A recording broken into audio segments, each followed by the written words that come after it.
Hi, it's your pal Steamed Hams. Join me every week on the Unforgettable Luncheon as we discuss topics in the nerd world like gaming, comics, cartoons, and whatever else may cross my mind. You can find me on the socials as SteamedHams81 on Twitch, Twitter, and Instagram, and YouTube. You can also find me as the Unforgettable Luncheon on Facebook. And check out Steamed Hams Merchtorium, the link to which will be in the description of this podcast. The Unforgettable Luncheon, nerd comedy at its okayest.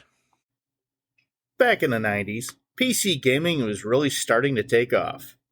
With point-and-click adventures like Maniac Mansion and Zack McCracken and the Alien Mindbenders and Space Quest, to early first-person shooters like Wolfenstein 3D, Doom, and Doom 2. But you know what really took off? Flight simulators.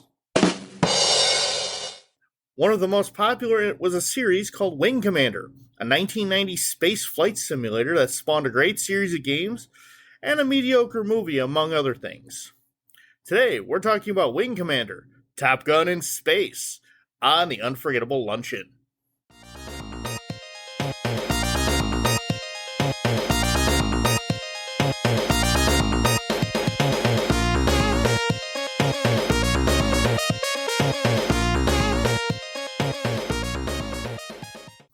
Hi, it's your pal Steamed Hams. I hope you're ready for an unforgettable luncheon. Before we begin, I'd like to take a moment to thank everyone who contributed to my Extra Life fundraiser earlier this month. I raised a total of $265 for Ann and Robert H. Lurie Children's Hospital in Chicago. I didn't get to donate? Hey, you still can through December 31st. Link will be in the description if you are interested. If not, do please share. Maybe somebody else is able to donate when you financially may not be able to right now. Thank you in advance, and thank you to all who donated. Wing Commander was a 1990 space flight simulator created by Chris Roberts and released by Origin Systems. The game tells the story of a nameless pilot, given the name Christopher Maverick Blair in Wing Commander 3. He joins the Terran Confederation Navy, or Confed, to fight in a war with the Kilrathi, a race of bipedal cat-like aliens who fight to enslave humanity. Well, I mean, who doesn't want to enslave humanity in these games and movies, huh? But we're going to talk about the mainline games, along with the 1999 film starring Freddie Prinze Jr. and Matthew Lillard. See, I'm going to skip the expansions, spin-offs, and the animated series that lasted a whole season. Now, let's get to talking about Wing Commander. Wing Commander was released in 1990. Again, as I said, created by Chris Roberts and released by Origin Systems. Now part of our pals at EA. You know, the guys who are always trying to outdo Bethesda in microtransactions. You play an unnamed pilot assigned to the TCS Tiger's Claw, a carrier fighting in an intergalactic war against the Kilrathi, a cat-like race who want to subjugate Earth. In the first two games, you name your pilot, you give him his call sign, and, it was your thing. That made it interesting. Sure. Now, one fun thing about this game was you had missions that, how do I put this, branched out, per se. All right? You could still finish a mission even though you fucked up an objective in the mission, as long as you survived, okay? But failing a mission makes the game subsequently harder, okay? You keep piloting shitty ships. You don't get promoted. You don't get to fly cooler stuff. You could lose a wingman to permadeath. Maybe they might eject in a mission. Maybe not. They survive, you get them for another mission. If not, you're screwed the rest of the campaign. Also, you become too badly damaged. Instead of dying, you can eject and live another day. Now, that unfortunately is the way to get the bad ending in about 15 minutes. You start a mission, you launch right off the ship, and you're like, pull the cord, eject, fail the mission automatically. Now, this had many endings, and as I said, it branched out. So you could be losing missions, you could be just failing left and right, but all of a sudden you start picking the game up, and you start winning the war. You could go back that way and still win the war for humanity. Or you could be doing so great, and then you have that one bad mission that kind of blows your confidence. And next thing you know, you're losing, and all of a sudden humanity's losing too. And we're screwed. So it was pretty cool. Like, I kind of figured that out on the PC version. That, oh, I eject, I can get to the end of the game. Not realizing that's the bad ending. Oops. Yeah, so it meant I actually had to play the game to win. Yep, no cheating for me. No. No. Now, your character was actually internally at origin called Blue Hair because of the way the shading made his hair look blue instead of the black it was.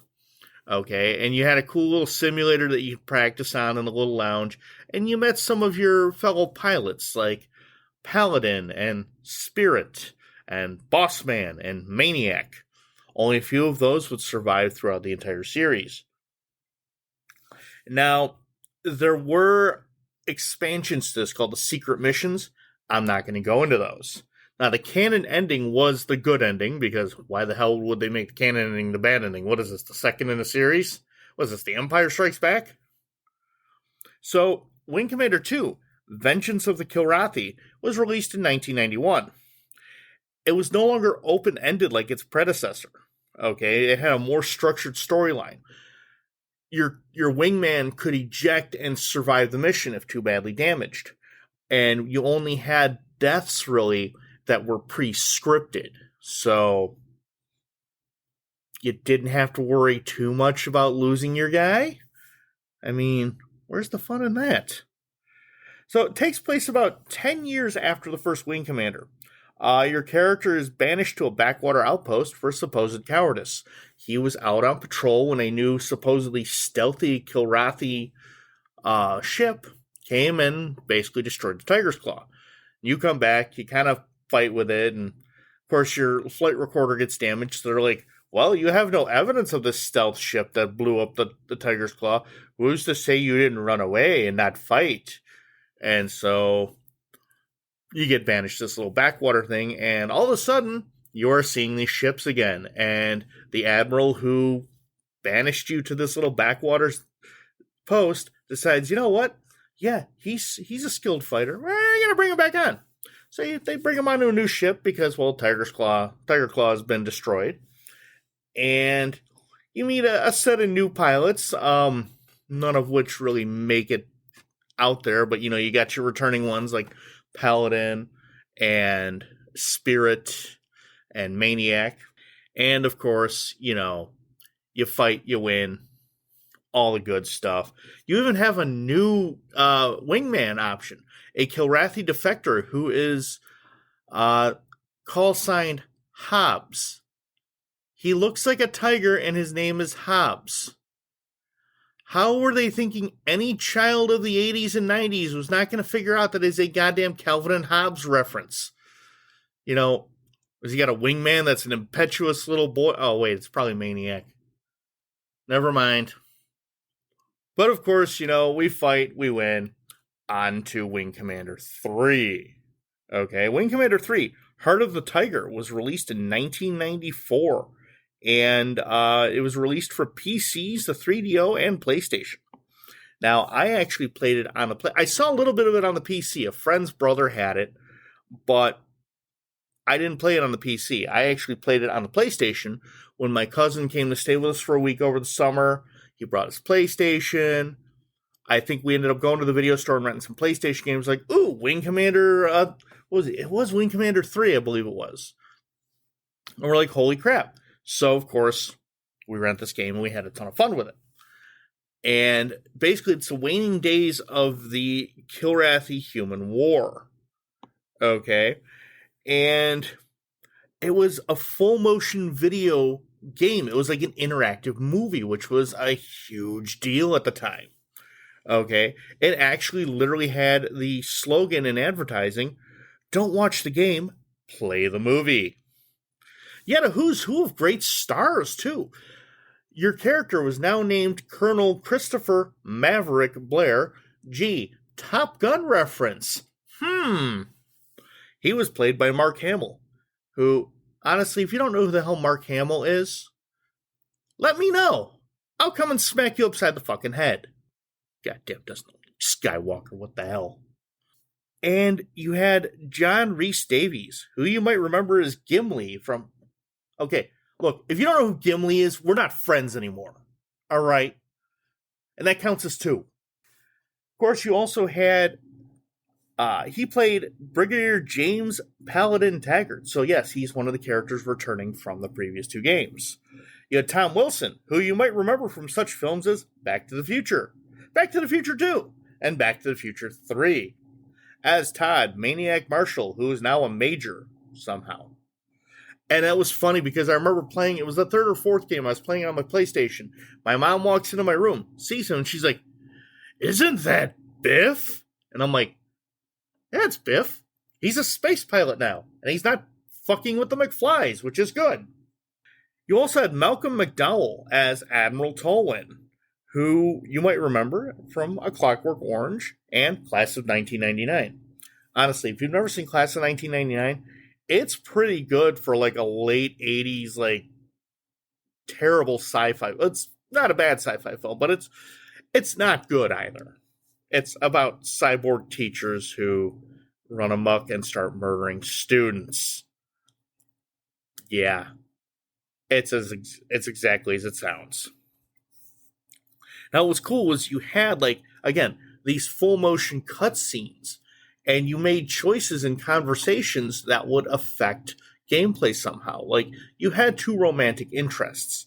You had a fellow pilot who went by the call sign of Flint, and you had your ordnance tech, who was played by a porn star, I shit you not. Now, you had a choice. You could go after one and spurn the other. And if you go after the pilot, then the ordnance tech says, "Screw you, you're picking your own ordnance instead of me giving you a sweet, sweet setup for every mission." If you went with the ordnance tech, the pilot decides, "I'm going to run off and do my own thing and then come back later, but I'm not going to fly with you anymore because you're an asshole." If you pick neither, then you get the bad effect for both. So, damned if you do, damned if you don't. You know what I mean? And there's something like you get depressed because you chase after the pilot and something happens. Or you get, later on, it turns out that Hobbs is a sleeper agent for the Kilrathi. So you can choose to chase after him and fight him and blow him up, or leave him for later. And you get depressed. You get shit-faced. And all of a sudden, oh my god, we get an alarm. I have to go fly, but I am drunk as fuck. So, of course, you can't even fly straight. The controls don't really work because you are loaded. I don't even think that'd be DUI. That'd be more like PUI, piloting under the influence. So, okay, now we're going to get into the actual game. You're in the waning days of the human Kilrathi war. And, of course, you are fighting the Kilrathi. Lots of cool cutscenes. Lots of awesome space combat. I mean, it is truly upgraded from the first two games. It is badass. Okay. I'm not going to go into too much. Granted, this game is well over 30 years old. So, really, the time for spoiler alerts has passed. Okay. So, you develop this new super weapon. It's a big old carrier that's more or less a giant destructo beam. So, Death Star, because why not go with a Star Wars reference with a Mark Hamill movie? And of course, it somehow gets found out and destroyed by the Kilrathi. And we're like, but how? And it turns out Hobbs has been a bad guy all along. And he's like, he leaves a note saying, "Sorry, bro, but when they called you this cool name, the Heart of the Tiger, which was a sign of respect, it was really triggering a thing in my brain saying, hey, time to fuck up the human stuff." And so later on, you find out from Paladin that a secret weapon was being developed called the Tembler Bomb, which basically messes with a planet's tectonic plates and kind of shakes it apart. And they found out that the Kilrathi homeworld is basically one giant ass bunch of tectonic plates that are all loosely connected and always earthquaking. So they're like, hey, let's go there, drop this bomb, and blow their world up. Which they do. Now, if you decide that you're going to let Hobbs run off, you have to fight him again in this final battle. If not, it's just you and this Kilrathi prince, who once you destroy him, everybody's like, oh, we're good! And you win the game, and we live happily ever after. Or do we? No, of course not. Because Wing Commander 4, that was released in 1996, okay, called The Price of Freedom. It was released on PCs and PlayStation. Now, we changed it up a little bit further. We're not fighting the Kilrathi anymore. Confed is living in peace with the Kilrathis, and they're trying to kind of help them rebuild their society after their home planet was destroyed. Problem is, Kilrathis are having a bit of trouble because their stuff was usually built on honor, pride, and hunting. And since they're not running around killing people anymore, they're having a bit of trouble adjusting. War is a thing of the past. Everybody's starting to live in peace. But something's going on. Someone's attacking planets in the Union of Border Worlds, trying to spark a new war between them and Confed. Okay? And they're using these really crazy weapons that it's like just these mysterious attackers in these sleek black ships. They drop this thing that attaches onto a ship. And the crazy thing is, this probably could actually work, and I hope to God this weapon isn't really in development. It superheats the air in the atmosphere of a ship, basically just burning everything alive and just leaving an empty shell of a ship. That's it. That is fucked up. That is wholly fucked up. Okay?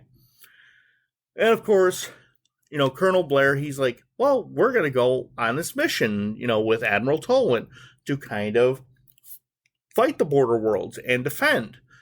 And a bunch of your pals, like your old captain and Maniac and a few others, they defect to the border worlds. And you're like, what the hell, dude? You got to follow them. And you're like, what the hell, guys? And they're like, come on and join us. We need all the help we can get. And you have a choice of, hey, I'm going to go with them. Or, no, we're not gonna. And you get a whole new bunch of pilots that you're going to fly with for like a few missions. And then Maniac comes and says, come on, dude. No. Come on. No.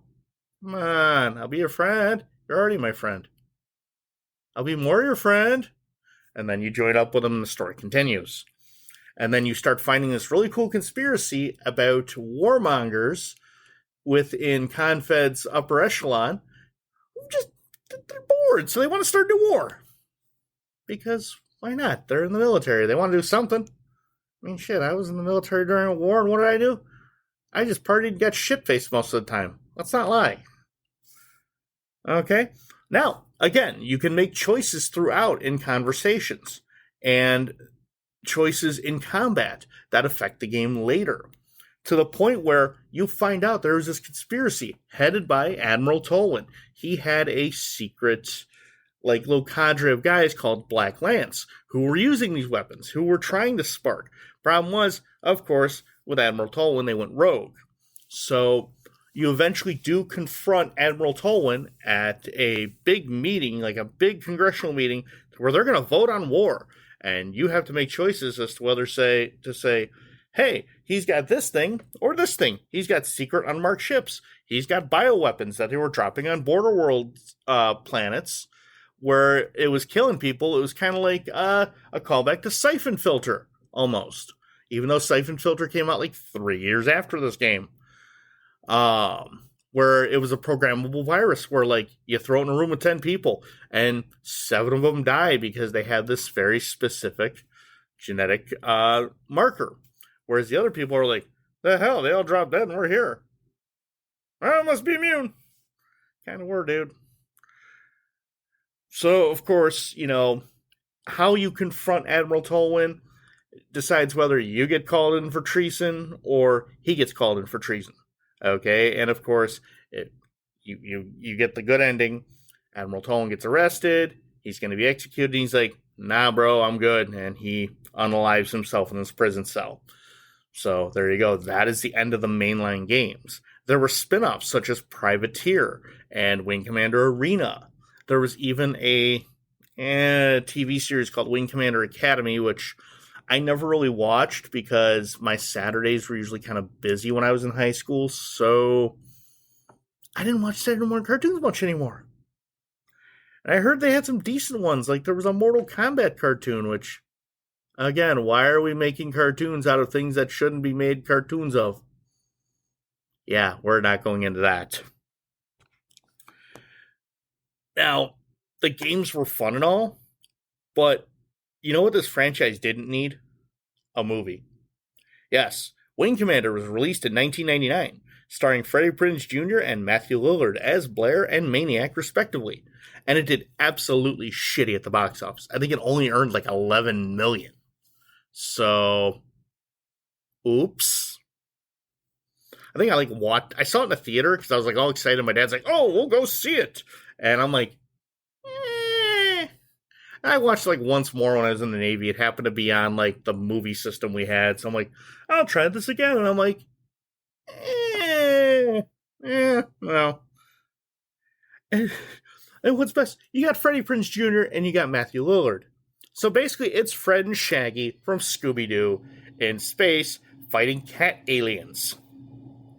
I could just see a scene now. Zoink, Scoob! I got a bogey on my 6. Ruh-roh, Raggy. Ramming raging. And you got Fred trying to set a fucking trap for them, and then they want to unmask him, and they just pull the skin off entirely and realize, oh shit, these are really cat aliens. Not a real estate developer in disguise trying to sell a space amusement park so he can build condos. Space condos. I mean, it followed almost no plot to the game. Like, yes, there was the human kill rod war, but there was, a navigation system was stolen, so now they can find Earth. I mean, throw a dart at a galactic map, you'll find Earth eventually. You know? And they had this whole subplot about humans called pilgrims who had this innate ability to just navigate space by instinct. I think that was called Your Dad on a Road Trip.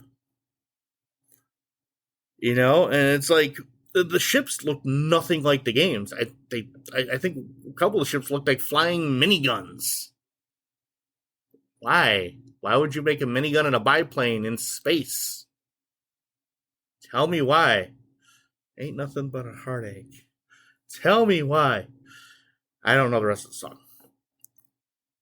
You know, come on, guys. Do better. You had the money. You had the guy who created the damn game directing it. Why would he not have say and be like, it should look like this? And they're like, no, we don't have the money for that. That's probably what actually happened. You know, 17-year-old me was all excited, and I was just like, aww. So, yeah. Sometimes some things shouldn't have movies made of them. Now, the Wing Commander series was a great set of games that to this day, I feel hold up. Okay, I truly enjoy them, and I would love to get my hands on the series again to be able to play, be on my laptop. Hell, I'd love to play it on my Xbox and be like, dude, look at this. Like, even a remaster would be fun, you know? But I still want the old school PC version. That would be freaking awesome. You know, if you can find it, which might be an Internet Archive, we don't know. Give it a shot. Well, that's it for another Unforgettable Luncheon. I hope a good time was had by all. You can find me on TikTok, X, also known as Twitter, Instagram, YouTube, as SteamedHams81. You can also find me on Twitch as SteamedHams81, which I'm going to start streaming more, thank God, because I am starting to have more time. You can also find me on Facebook as The Unforgettable Luncheon. And don't forget to check out my merch store, Steamed Hams Merchtorium. And don't forget about Extra Life. We are still accepting donations until December 31st. Links to all are in the description of this episode. I'm your host, Steamed Hams. Join me next time when the topic will be something nerdy.